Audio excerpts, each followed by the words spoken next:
Friends, welcome again.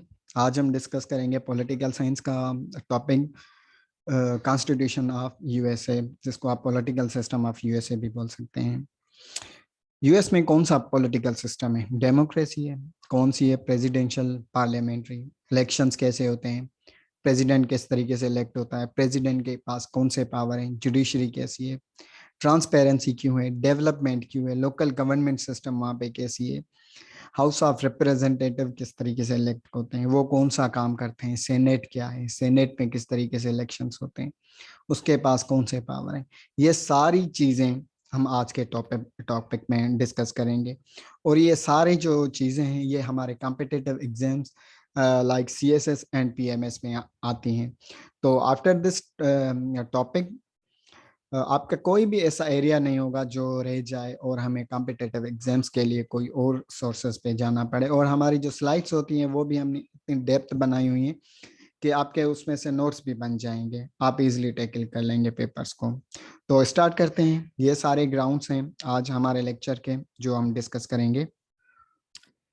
The United States of America are a republic ruled by three levels of government। जो US में political system है वो Republican है, democracy है, और वो तीन लेवल के थ्रू चलती है। वो लेवल्स कौन सी हैं? Executive, legislative and judicial.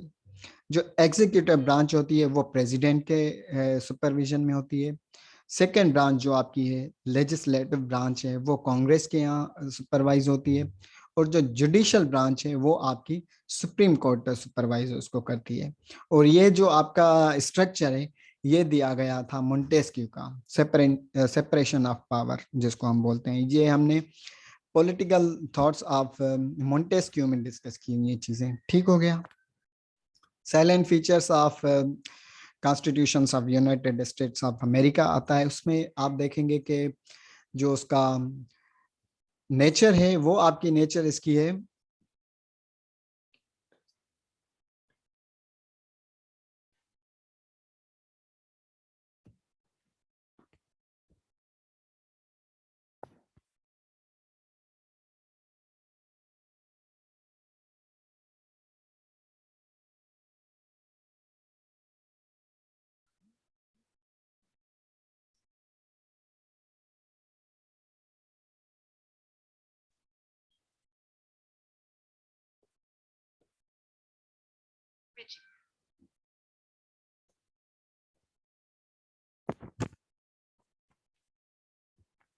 जो उसकी नेचर है पॉलिटिकल सिस्टम की, वो फेडरल इन कैरेक्टर है। डेमोक्रेसी है पर फेडरल है, मतलब जो पावर है वो डिसेंट्रलाइज है आपका। ठीक है। उसके बाद रिजिड नेचर है उसकी, मतलब ये अमेंडमेंट तो आ सकती है पर सुपर मेजोरिटी के तहत। हमारे पास एमसीक्यूज आते हैं कि भाई यहाँ पे फ्लेक्सिबल जो जिसमें हम हमारे यहाँ जो है ना अमेंडमेंट होती है, जो रिजिड होता है उसमें अमेंडमेंट नहीं होती। पर रिजिड में भी एक तरीकेकार होता है। जैसे यहाँ पे है ना, ये यहाँ पे सुपर मेजोरिटी, मतलब आपको ऑलमोस्ट 95% मेजोरिटी चाहिए आपको अपनी अमेंडमेंट करने के लिए। यही रीजन है कि अमेरिका में जो कॉन्स्टिट्यूशन है, अमेरिकन कॉन्स्टिट्यूशन, उसमें अमेंडमेंट बहुत ही कम हुई है आज तक। I guess it is around 27 amendments. ठीक हो गया। प्रेसिडेंशियल फॉर्म ऑफ गवर्नमेंट होता है, मतलब जितने भी ऑल एक्सक्लूसिव पावर हैं वो आपके प्रेसिडेंट के पास होते हैं। ठीक हो गया। Supremacy of the constitution mean no one is above the constitution. Constitution comes first. कोई भी पॉलिटिशियन, कोई भी सिटीजन आपका जो है ना कॉन्स्टिट्यूशन को वायलेट नहीं कर सकता। सुप्रीम है कॉन्स्टिट्यूशन वहां का। System of checks and balance है वहां पे, जो हमने डिस्कस करना है। और हमने मोंटेस्क्यू के लेक्चर में भी ये चीज क्लियर की थी। जुडिशियल रिव्यू हम डिस्कस करेंगे। Republicanism and US constitution mean वहां पे डेमोक्रेसी है। डुअल सिटीजनशिप है। डुअल सिटीजनशिप में क्या होता है कि आपके पास डुअल सिटीजनशिप होगी। एक होगी आपकी स्टेट की, दूसरी होगी आपकी अमेरिका की। स्टेट की फॉर एन एग्जांपल आप यूएस में रहते हैं। ठीक हो गया। फिर आपकी स्टेट है, आप कैलिफोर्निया में रहते हैं, तो आपके पास दो सिटीजनशिप होगी। एक आपके पास आइडेंटिटी होगी कैलिफोर्निया की, एक होगी आप यूएस की। कैलिफोर्निया में होंगे तो आप वो नेशनल आइडेंटिटी यूज करेंगे। अगर आप किसी और स्टेट में जा रहे हैं, जैसे लास वेगस में चले गए, वहां पे आप फिर अमेरिकन आइडेंटिटी यूज करेंगे। इसको डुअल सिटीजनशिप बोलते हैं।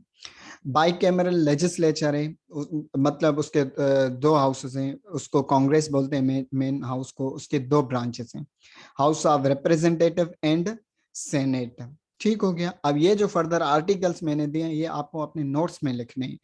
ठीक है, नोट्स में लिखेंगे तो आप पेपर में एक थोड़ा डिफरेंट कर पाएंगे, आपको स्कोर मिलेगा इसमें।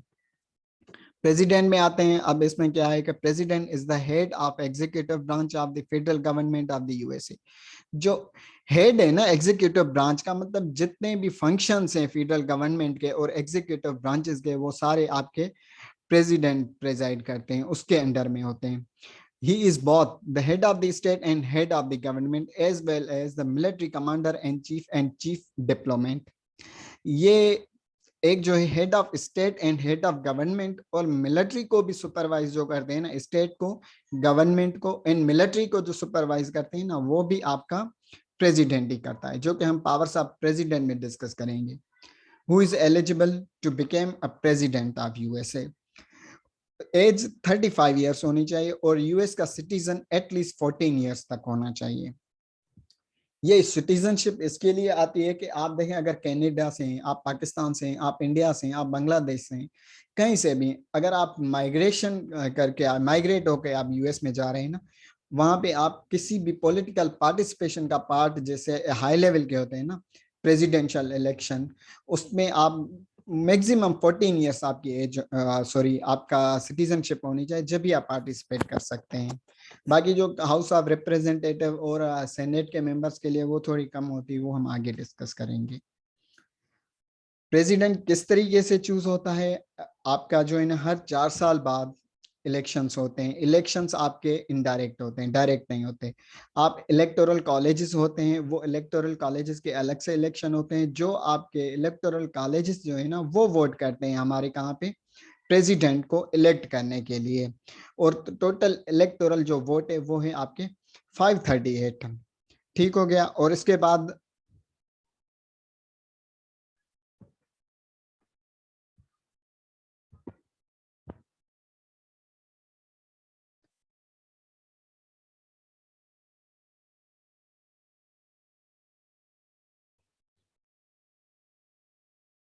और इसमें जो पार्टिसिपेंट्स होते हैं ना वो बहुत हाउसेस के होते हैं, इलेक्टोरल कॉलेजेस के। ठीक हो गया। आपका सेनेट एंड आपका वो सॉरी हाउस ऑफ रिप्रेजेंटेटिव के भी। अब what are the powers of president? President के पावर्स क्या हैं?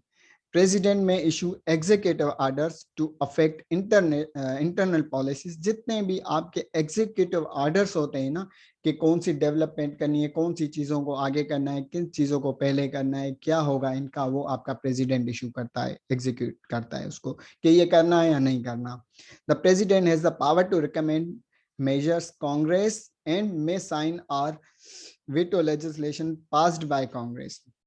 The Congress may override a presidential veto, but only by 2/3 majority in each house. अब इसका आपको सिंपली बता दूं कि प्रेसिडेंट के पास पावर है कि वो कांग्रेस में जो भी चीजें लेजिस्लेट होती है ना, उनको ये वीटो कर सकता है। कि एक बिल बना दिया, उस बिल को आपका वीटो किया प्रेसिडेंट ने, पर प्रेसिडेंट को ओवरराइड कांग्रेस, सॉरी बिल हो सकता है ओवरराइड, पर कांग्रेस कर सकती है, पर उसमें आपको सिंपल मेजोरिटी नहीं, सुपर मेजोरिटी चाहिए। वो क्या है? 2/3। कांग्रेस के to houses, in to houses कौन से होते हैं कांग्रेस के? एक होता है हाउस ऑफ रिप्रेजेंटेटिव लोअर और सेनेट अपर हाउस। दोनों में से जो है ना आपको 2/3 मेजोरिटी चाहिए, जब भी आप प्रेसिडेंशियल वीटो को ओवरराइड कर सकते हैं। The president has the authority to appoint cabinet members, Supreme Court justices, federal judges, and ambassadors, but only with the advice and consent of the Senate. अब क्या है कि प्रेसिडेंट अपॉइंट कर सकता है with the advice and consent of senate. Senate को जो ये प्रेजाइड करता है ना, उसके हेल्प और कंसेंट के बगैर ये कुछ नहीं कर सकते। उनके हेल्प लेकर और एडवाइस और कंसेंट के साथ ये cabinet member, supreme court justice and federal जजेस को अपॉइंट कर सकता है। President has the power to pardon criminals convicted against offenses against the federal government. अब ये क्या है? The president has the power to pardon criminals convicted of offenses against the federal government. President के पास authority होती है कि वो कोई भी जो क्रिमिनल है ना उसको माफ कर सकता है, भले उसका हीनस एक्ट हो, उसको फांसी की सजा हो, उम्र कैद हो, उसको भी ये कर सकता है माफ। The president has the power to make treaties with the advice and consent of senate. Senate की कंसेंट एंड एडवाइस के साथ ट्रीटीज कंपाइल कर सकते हैं। President can declare war for 60 days again with the approval of congress in which both houses are included. House of representative क्या है, अब यहाँ पे थोड़ी मैंने एडिशनल इंफॉर्मेशन दी है जो कि आपको अपने नोट्स में मेंशन करनी है। एलिजिबिलिटी कौन सी है हाउस ऑफ रिप्रेजेंटेटिव के लिए? एज 25 ईयर्स, आप सिटीजनशिप एटलीस्ट आपकी 7 ईयर्स। अब देखें थोड़ी डिफरेंस आ गया यहाँ पे, हमारे साथ क्या पूछ रहे हैं, अब प्रेसिडेंट के लिए 14 ईयर्स सिटीजनशिप थी और हमें यहाँ पे बोला है कि 7 ईयर्स होनी चाहिए। ठीक है, इट्स एक्सेप्टेबल। उसके बाद आपका मेंबर किस तरीके से चूज होते हैं। The house consist of 435 members. अब आप बोलेंगे कि इलेक्टोरल कॉलेज में तो 535 दे, वहां पे सेनेट के भी थे, ये हाउस ऑफ रिप्रेजेंटेटिव के थे, सेनेट के 100 मेंबर्स हैं। ठीक हो गया। House consist of 435 members, each of whom represents a congressional district and serves for 2 years. House seats are appointed among the states by population according to the decennial every 10 year census, but every state must have at least 1 member. अब जितने भी 50 states हैं वहां की जो membership होती है house of representative की, वो पॉपुलेशन के तहत होती है। इन सिंपल मैं आपको बता रहा हूँ, वो पॉपुलेशन काउंट होती है एवरी 10 ईयर सेंसस। 10 साल के बाद एक कैलिफोर्निया है आपका, लास वेगास है, उसकी पॉपुलेशन काउंट करेंगे, फिर उसके अकॉर्डिंग उसको हाउस ऑफ रिप्रेजेंटेटिव के मेंबर देंगे कि भाई इस स्टेट ये वास्ट है, इसको आप 5 दे दें, उसको आप 10 दे दें, इसलिए ये 435 बन जाते हैं। पावर्स क्या है हाउस ऑफ रिप्रेजेंटेटिव्स के? House of representative is one of the 2 chambers that can initiate and pass legislation, although to become a law any legislation to be approved by Senate. House of representative initiate कर सकता है, bill को आपको पास कर सकता है जो आके जल के लॉ बन जाता है। वो किस तरीके से कर सकता है? With the approval of senate. Senate की अप्रूवल के साथ कोई भी लेजिस्लेशन पास कर सकता है हाउस ऑफ रिप्रेजेंटेटिव। ठीक हो गया। उसके बाद आता है each chamber of Congress has a particular exclusive power. The house must introduce any bill for the purpose of raising revenue. Revenue bill जो है ना रेज करता है again with the help of senate. ठीक है, जहाँ पे ईच चैम्बर ऑफ कांग्रेस आ जाए ना, वहां पे हमें दोनों हाउसेस को इंक्लूड करना है, हाउस ऑफ रिप्रेजेंटेटिव एंड दूसरा कौन सा है, सेनेट करना है। The House has a key role in any impeachment proceedings against the president or vice president. It lays the charges which are then passed to the Senate for a trial. अब यहाँ पे होता है कि president को impeach करने का जो वोटिंग वाला सिस्टम होता है, प्रोसेस होता है ना, वो भी आपका हाउस ऑफ रिप्रेजेंटेटिव में होता है, और उसके बाद वो जो चार्जेस होते हैं ना, जैसे वो फिर सेनेट के पास चले जाते हैं। सच एन एग्जाम्पल, भाई मेजोरिटी में वोट पास हुआ हाउस ऑफ रिप्रेजेंटेटिव में कि प्रेसिडेंट ने करप्शन किए, वो सारी जो प्रोसेस कंप्लीट करके वो सेनेट को दे देंगे, सेनेट फिर उसको अप्रूव करके फिर इम्पीचमेंट हो जाएगी प्रेसिडेंट की। The house and senate has the power to declare war. ये पावर जो है ना वॉर भी डिक्लेयर कर सकते हैं senate and house of representative. अब सेनेट में वंस अगेन मैंने यहाँ पे थोड़े एडिशनल डिटेल्स आपको नोट्स मेकिंग के लिए मैंने ऐड किए हैं। एलिजिबिलिटी देखते हैं, एटलीस्ट 30 ईयर्स होना चाहिए, 9 ईयर्स सिटीजनशिप होनी चाहिए उसके पास, live in the state which one represents. अब आपके पास 9 ईयर्स तो सिटीजनशिप है, पर आप जिस स्टेट में हैं आप वहीं से रिप्रेजेंट करेंगे सेनेट को। ठीक हो गया। मैंने आप कैलिफोर्निया से तो वहीं से करेंगे, लास वेगास से तो वहीं से करेंगे, आप न्यूयॉर्क हैं तो आप वहीं से इलेक्शन में आएंगे, ऊपर अपने स्टेट को रिप्रेजेंट करनी है। ठीक है, और जितनी भी स्टेट्स हैं वहां पे आपके 2 सेनेटर्स इलेक्ट होते हैं, 6 ईयर्स उनका टर्म होता है। 50 स्टेट्स 2 सेनेटर्स 100 हो जाएंगे, सेनेट के मेंबर्स 100 है, ये आपको याद करना है। सेनेट के पावर्स एट सम एक्सटेंट आपके प्रेसिडेंट और हाउस ऑफ रिप्रेजेंटेटिव से काफी मिलते हैं। किस तरीके से? Senate can initiate and pass legislation, although to become a law any legislation has to be approved by House of Representatives. Same as आप देखें कि पहले जो हाउस ऑफ रिप्रेजेंटेटिव को बिल पास कराने के लिए अप्रूवल किसकी चाहिए थी? सेनेट की। अब सेनेट को अप्रूवल किसकी चाहिए? हाउस ऑफ रिप्रेजेंटेटिव को। ये एक्चुअली में बोलना चाह रहा है। The senate must give advice and consent to many important presidential appointments including cabinet members, supreme court justice, federal जजेस एंड एम्बेसडर्स। जिस तरीके से प्रेसिडेंट के जो पावर होते हैं कि वो आपके सुप्रीम कोर्ट जजेस, कैबिनेट मेंबर्स, फेडरल जजेस को एंड एम्बेसडर्स को हायर कर सकता है with the consent and advice of senate, वैसे ही सेनेट को भी ये चीजें हैं कि वो प्रेसिडेंट के साथ कंसेंट करके फिर इन चीजों को अपॉइंट करेंगे। मीन के आप जो है ना एक लाठी को उस साइड से पकड़ो या उस साइड से पकड़ो, बात एक ही हो जाती है। Senate has the responsibility for ratifying treaties, treaties को रेटिफाइज करती हैं जो कि आपका प्रेसिडेंट बनाता है, वो यहाँ पे रेटिफाई होती है, जैसे कि हम प्रेसिडेंशियल पावर में डिस्कस किया था। If the electoral college is tied, the choice of vice president is made by Senate. अगर वाइस प्रेसिडेंट जो है आपका वो आपका टाई हो जाता है सेनेट एंड आपका कांग्रेस, तो उसकी जो चॉइस होगी वाइस प्रेसिडेंट की वो आपकी प्रायोरिटी में आएगी सेनेट के सुपरविजन में। ठीक हो गया। उसके बाद आता है the senate has a key role in any impeachment proceedings against the president और vice president. 2/3 majority of the Senate is required to uphold impeachment.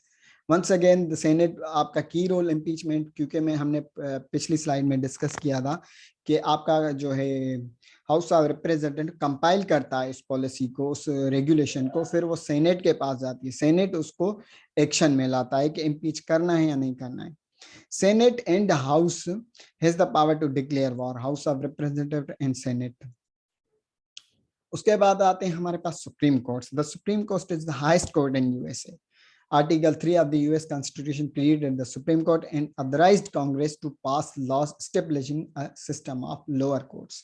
ठीक हो गया। हाईएस्ट कोर्ट आपकी सुप्रीम कोर्ट है। Supreme court comprised 6 judges. Congress has altered the numbers of Supreme Court seats from low of 5 to high of 10. Congress set the number of seats to 9, where it is remained until today.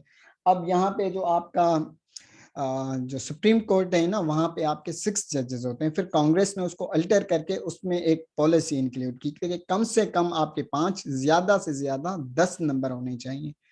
ठीक हो गया justice के। फिर अब तो currently जो कांग्रेस ने set किया वो 9 है।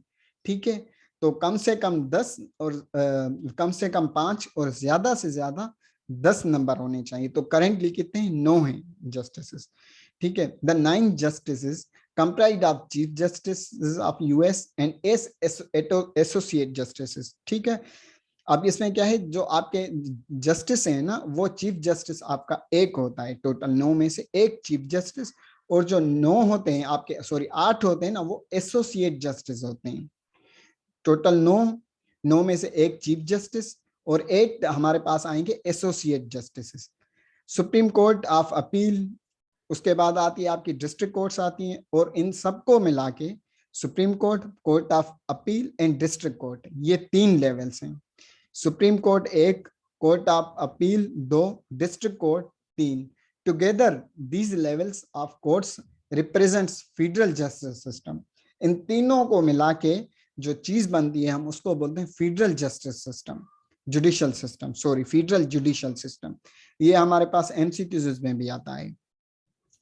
अब एलिजिबिलिटी ऑफ द जज, अब इसमें आप देख सकते हैं कि एलिजिबिलिटी में एज सच कोई आपको रूल्स एंड रेगुलेशंस नहीं है, कोई पार्टिकुलर एजुकेशन नहीं है। ठीक है, और ये लाइफ टाइम के लिए आपके अपॉइंट होते हैं। अब क्यों होते हैं ये? क्योंकि अब बस ये है कि वो जो है ना, आपका प्रोफेशन उसका कोई भी हो, एज, उसकी क्वालिफिकेशन, ये भी आपकी स्पेसिफाई नहीं करता। ठीक है, ये जो ये बोलते हैं कि भाई उसका जो मेंटोरशिप हो ना, वो कोई हाई फाई से होना चाहिए मेंटोरशिप में। ठीक है, वो उसके किसी किसी जैसे अब्राहम लिंकन थे, वो किसी एक लॉयर के सुपरविजन में काम करते थे, अपनी चीजों को डील करते थे, तो वो एक अच्छा सा लॉयर भी बन गया था। तो ये होते हैं। तो in mean there is no proper schedule to follow to become a chief justice in USA. ठीक हो गया। उसके बाद what are the powers of court, court के पावर्स क्या हैं? The Supreme Court is the highest court in the United States, deals with matters pertaining to the federal court, dispute between states and interpretation of constitution.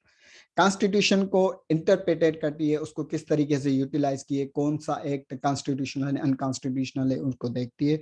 Disputes between states, जो 50 states हैं उनमें कोई भी dispute आ जाए उसको ये solve करती है, ठीक है। और जो जितने भी आपके फेडरल गवर्नमेंट के इश्यूज होते हैं उनको भी ये करती हैं। It declares it can declare legislation or executive actions made by at any level of the government is unconstitutional, nullifying the law and creating precedents for future law and decisions। कोई भी किसी भी लेवल का आपका legislation हो उसको unconstitutionally जो कर सकती है वो सुप्रीम कोर्ट कर सकती है, ठीक है। How supreme court can only rule on lower court decision, so it cannot take the initiative to consider a matter। Supreme court जो है ना वो आपके लोअर कोर्ट के डिसीजन को भी आपको जो है ना रूल आउट कर सकती है, ठीक है। और वो अगर वो रूल आउट कर दे तो उसके बाद वो कहीं पे भी जो है ना रिकमेंड नहीं हो सकता। A federal authority make decision that is challenged as unconstitutional which go straight to supreme court. अब फेडरल अथॉरिटी, जैसे हमने यहाँ पे फेडरल गवर्नमेंट की चीजें डिस्कस की, तो फेडरल जो है आपकी अथॉरिटी, वहां पे भी जो भी अनकॉन्स्टिट्यूशनल चैलेंज होगा ना वो सुप्रीम कोर्ट के पास होगा law. There is conflict between state that need to be resolved. अब ये तो मैंने ऑलरेडी आप लोगों को बता दिया था कि कोई भी कंफ्लिक्ट स्टेट्स के दरमियान होगा वो भी आपका यूएस में चला जाएगा। तो ये था ओवरऑल हमारा पॉलिटिकल सिस्टम ऑफ यूएसए। हमने ऑलमोस्ट सारे चीजें इसमें कवर की। तो इसके नेक्स्ट पार्ट में हम लोकल गवर्नमेंट सिस्टम डिस्कस करेंगे एंड आपका जो जुडिशियल रिव्यू का डिस्कस करेंगे कि ये जुडिशियल रिव्यू यूएस में किस तरीके से काम करता है। तो टिल देन अल्लाह हाफिज।